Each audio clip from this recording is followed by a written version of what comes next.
The head gasket repair is done now, and installed like a push button for the glow plugs on the Ford.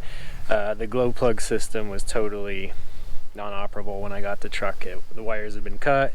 You could tell somebody cobbled it together, and I think the control that had the timer for it was toast. So it wouldn't start unless you plugged it in if it was cold. It's pretty chilly this morning, so we're gonna do a legit cold start. I got my temp gun here so I can show you.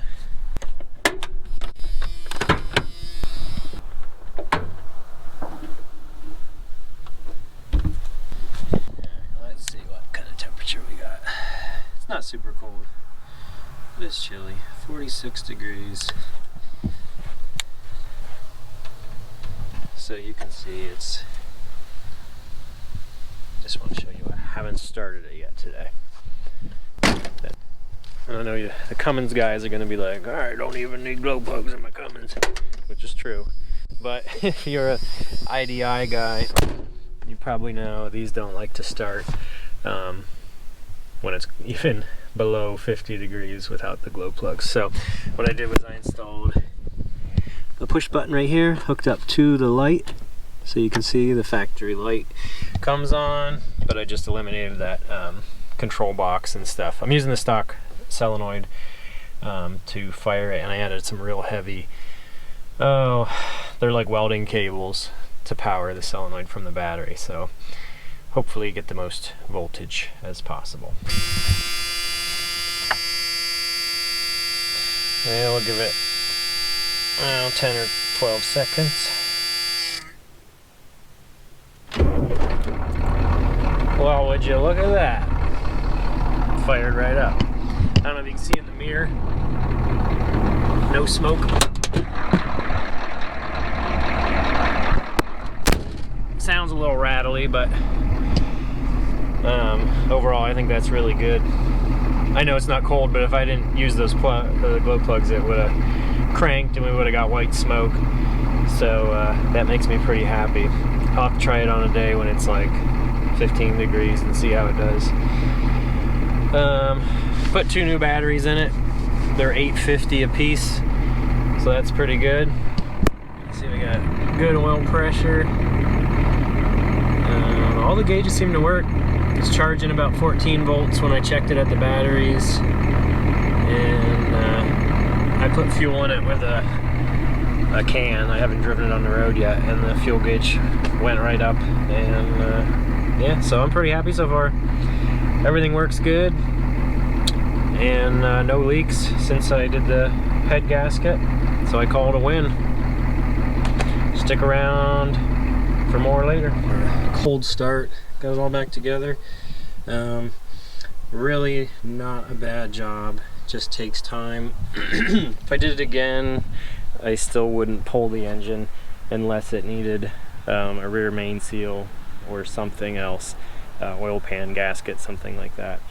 I would say you can do it in a weekend, especially if you have a helper. Biggest thing to take from it are those bolts, making sure you have them pulled out and zip tied so you can get that head out. Removing the starter is a major pain, but that's what I had to do to get the dipstick out. So those are probably the hardest things, are just those back bolts and pulling the starter. The one top bolt on the starter is extremely difficult to get out. I used a 1/4-inch ratchet with a swivel and just snuck a hand up in there and got that bolt out. Cleaning your threads and oil it, like putting some WD on them when you thread them back in, makes the job a lot easier. Pulling the injection pump and all the fuel lines and stuff, I thought that would be difficult. It was one of the easiest things.